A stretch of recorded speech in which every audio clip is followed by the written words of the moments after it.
Allison. I'm a student nurse practitioner at William Patterson University. We're going to be doing an assessment today on your head, eyes, ears, nose, and throat, as well as a cardio and respiratory assessment.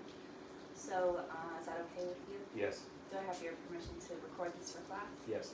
All right, let's start by telling me your full name Jason Lahan, and your date of birth. May 14th.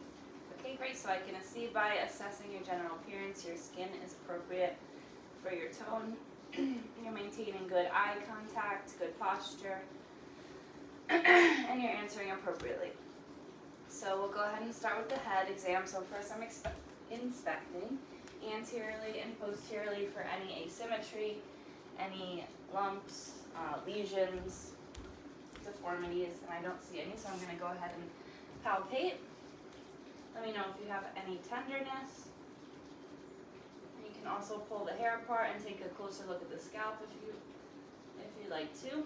Okay, and I don't feel any lumps or bumps. So we'll go ahead and test cranial nerves 5 and 7. So I want you to smile, frown, puff out your cheeks, and then squint your eyes really hard and just open them normally. Okay. So that's cranial nerves 5 and 7. Now we'll test facial sensation. So you're going to tell me if you feel this equally on both sides or one side more than the other. I did wash my hands before I entered the room. Equal? Yes. Yes. Equal? Equal. Okay. So that's cranial nerve number 7. Now we'll palpate the temporal muscles. So clench your jaw for me. Good, and they're palpable. And then open and close your mouth. These are the masseter muscles. One more time. And again, they're palpable. So we will move on to the eye exam. So first we're going to take our Snellen chart, stancing 6 feet away. That's about right here. And good, you have your glasses on. We're going to test distance vision, cranial nerve 2. So read me the smallest line that you can for me. LTFPH. Perfect. That's 20/20 distance. And are your glasses for distance in here? Distance. Take these off and tell me the smallest line you can read again. LTFPH. Perfect. So 20/20 both near and distance vision. Now we will do our peripheral vision test. So cover one of your eyes for me. Good. And now tell me when you see my fingers wiggling. Now. Now. Now. Now. Good. And cover your other eye. Now. Now. Now. Now. Okay, peripheral vision is intact. Now let's do the cover-uncover test. So again, cover one of your eyes for me.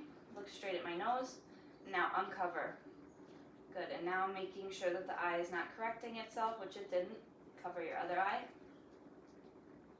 And look straight at me, uncover. Again, it didn't correct itself. Next, I'm going to test cranial nerve number 3. Looking for pupillary constriction. I'm going to remove your glasses again so I can better see. And look straight ahead. And I'm looking for direct and consensual pupillary constriction in both eyes. So they're both constricting when I shine my light. And the pupils are equal, round, and reactive to my light. Now, I want to inspect your eye structure. So just look side to side for me so I can inspect the sclera. It's nice and white, intact, and your conjunctiva is pink and moist. Now I'm going to palpate your lacrimal apparatus to make sure that discharge doesn't come out. And I can also pull your lower lids down if I want to take a closer look at your conjunctiva or your lids. And I'm inspecting the eyebrows for symmetry, making sure they're not drooping. The eyelids as well, same thing. And this is normal finding here.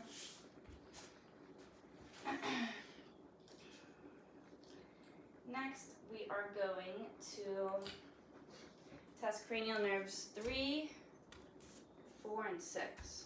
So I want you, I guess we could put these back. Follow my finger for me with your eyes. And here I'm looking for any nystagmus. Okay, and I don't see any. And this is cranial nerve 6, abducens. I'm looking for convergence. Next, I'm going to take a look at your fundus and your retina. Stare at a fixed point straight ahead for me. Okay, so the red reflex is intact. I don't see any retinal abnormalities and the disc is sharp. Let's go check on the right eye. Keep staring straight ahead for me. Again, no retinal abnormalities. The disc is sharp and the red reflex is present. Next, we're going to move on to our ear inspection. So first,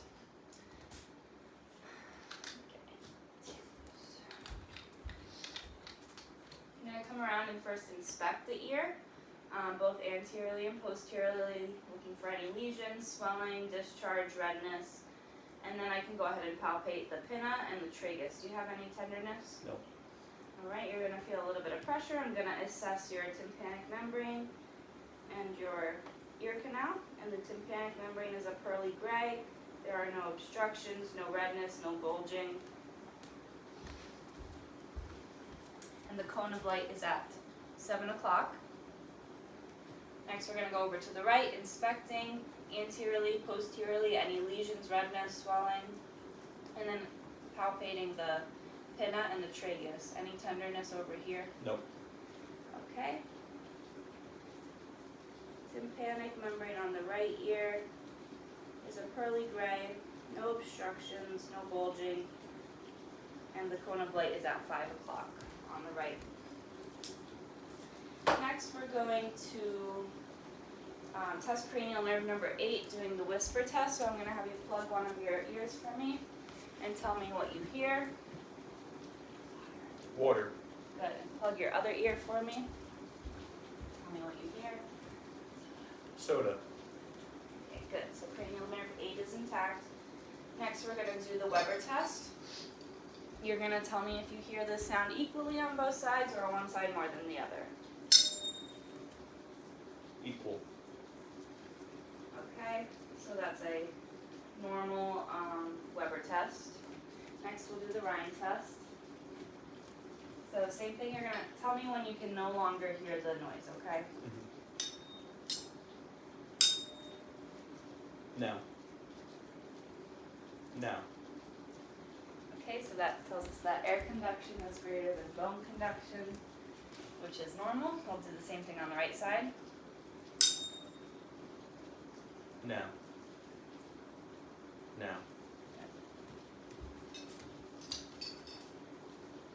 And again, that's a normal Ryan test. Next, we're going to move on to the nose and the sinuses. So first I'm inspecting the nose, looking for symmetry, making sure the color is appropriate, looking at any excessive drainage, redness, nasal creases. I don't see any. So I'm going to palpate the frontal sinuses. Any tenderness? No. And the maxillary sinuses? Any tenderness? No. Good. And the bridge of the nose? Any tenderness here? No. Okay, it's midline. And then I want to palpate the soft tissue of the nose. Any tenderness? No. Good. Now I'm going to take my light again. I want to look up the nasal cavities into the turbinates, making sure they're pink, moist, patent, and turbinates are patent bilaterally. There is no excessive discharge, obstructions, swelling, or anything like that. And the septum is midline as well. Close your eyes for me. Plug one of your nostrils and tell me what you smell. Coffee. Good. Plug your other nostril for me. Tell me what you smell. Citrus. Good. So that's cranial nerve number 1, intact. Next we're going to move on to the mouth and the throat. So, I can inspect the lips, Then I'm going to have you open your mouth, say ah. Good, the uvula is midline, you can stop. I'm looking at the buccal mucosa, the dentition, the gums for any lesions, bleeding, and I do not see any. Dentition looks healthy, gums look healthy. And then I can use my tongue depressor to take a closer look at the tonsils, looking for any swelling, exudate, redness, cobblestoning, and I do not see any. I can also test the gag reflex there for more unconscious patients.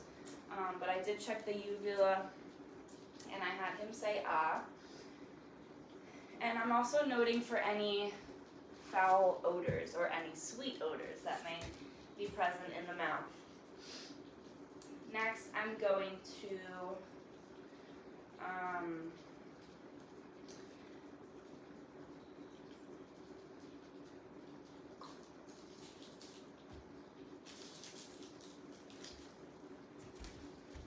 stick your tongue out for me one more time. I also want to look at the hard and soft palate up here, making sure there's no lesions there.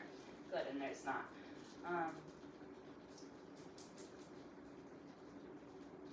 Stick your tongue out for me. Move it side to side. Good, and that's cranial nerve 12. And you're moving it normally. Close your eyes for me and tell me what you taste. Chocolate.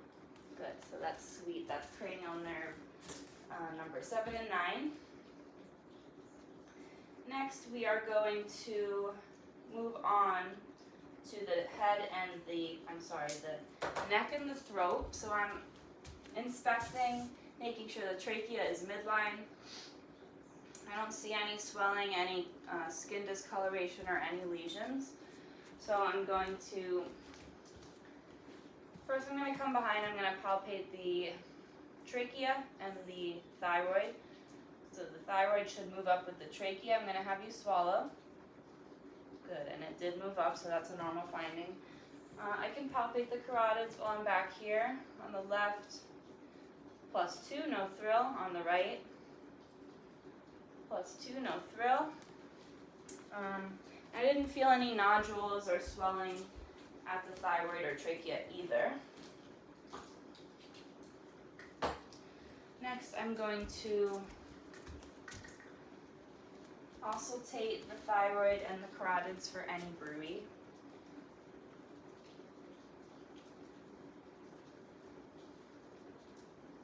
And just hold your breath for a moment.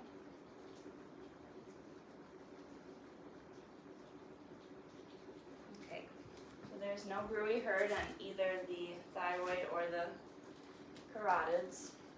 I'm going to palpate your lymph nodes. Tell me if you have any tenderness at any point. Around your ear, down the neck, above the clavicle, and then axillary lymph nodes. Any tenderness? No. Okay, great. So we'll move on with our respiratory exam. I'm going to start by inspecting your chest. I'm just going to pull this down a little bit so I can inspect your chest better. Take your arms out. And I'm doing the best that I can, inspecting the skin. Cross your arms over your chest for me. I want to inspect chest shape and size. And sit up straight. Good. And his thoracic cavity is normal shape. You can stop that. Next, I'm going to come around to the back. Can you rotate in your chair a bit for me? Good. And then I'm going to place my hands on you. I also want to inspect the back first, actually. Skin looks okay back here. No lesions. We're going to do diaphragmatic excursion to assess for chest expansion and symmetry. So take a nice deep breath in. Good, and that was symmetrical in both bilaterally. Now say the words 99 for me. 99. Good, and I felt expected vibration equally on both sides.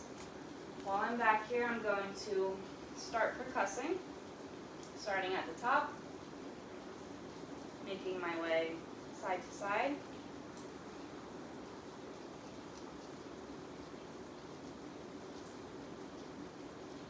Okay, and all lobes were resonant the same anteriorly.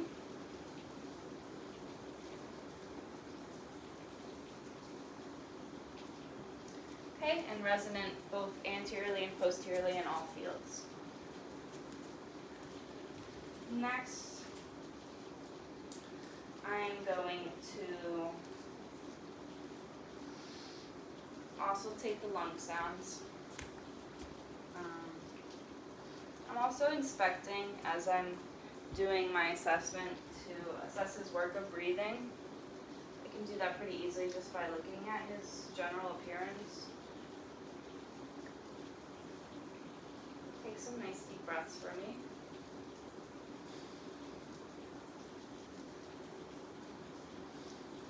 So posteriorly I'm hearing bronchiovesicular sounds here. And then as we get lower, it's vesicular.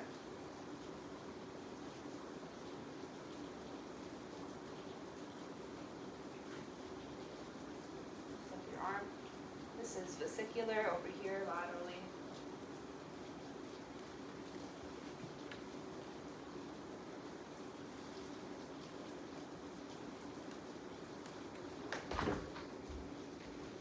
Go anteriorly, we have our bronchial sounds here.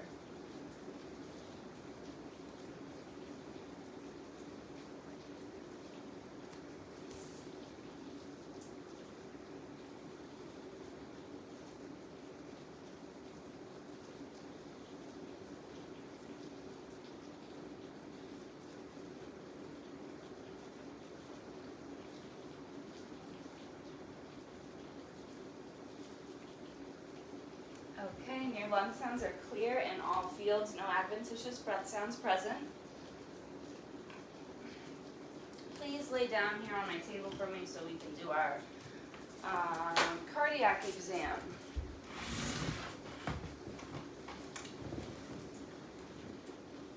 Okay, so while he's laying down, I'm assessing for any jugular vein distension, and I don't see any here. I already inspected the chest when I did my respiratory assessment, so now I can get right into listening to the heart sounds.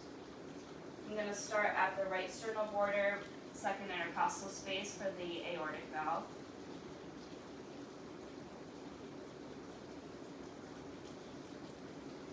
And then going to the left sternal border, second intercostal space for the pulmonic. Moving down to Erb's point, tricuspid, and then the mitral valve at the mid-clavicular line, fifth intercostal space. Alright, and S1 and S2 are present in all areas. The apical pulse, also the mitral, is appropriately placed. There were no murmurs. I'm going to also want to palpate the aortic artery, making sure there's no thrills. And I'm confirming there's no thrill, and I did not hear a bruit on auscultation either.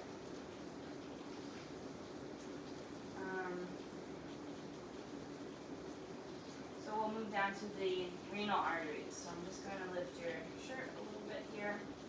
I'm inspecting. And I'm going to auscultate for a bruit and then palpate for a thrill bilaterally at the renal artery.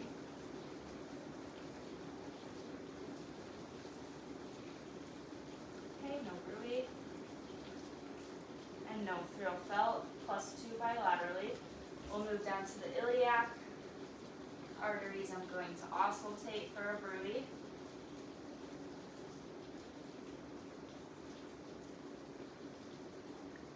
Palpate for a thrill. No thrill, +2 bilaterally. We'll move down to the femoral. And ideally I would have the patient's pants off, but for the sake of the video,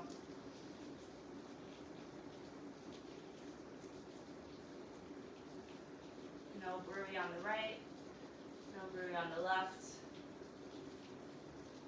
Palpating. +2 bilaterally. We'll move down to the popliteal. inspecting, palpating. Great, +2 bilaterally, and then when I get down to the lower extremities, I can inspect the skin better down here, which can also aid in my cardiac exam. I'm looking for any ulcers, skin discoloration, swelling. I can also check capillary refill on the toes while I'm down here as part of my respiratory. And then I'm going to check the posterior tibial pulses, right on the medial side of the ankle.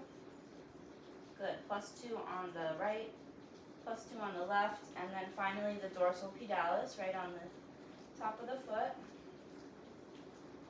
Good, and it's +2 bilaterally down there too. So all your pulses are normal findings. We'll finish with just assessing, palpating your upper extremity pulses. So we'll do a radial pulse on the right, +2. And I'm also going to assess capillary refill up here.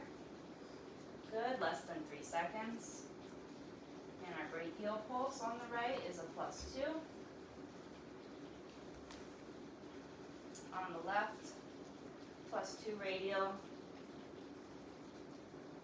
and +2 brachial. Alright, and that concludes our exam. Did you have any questions?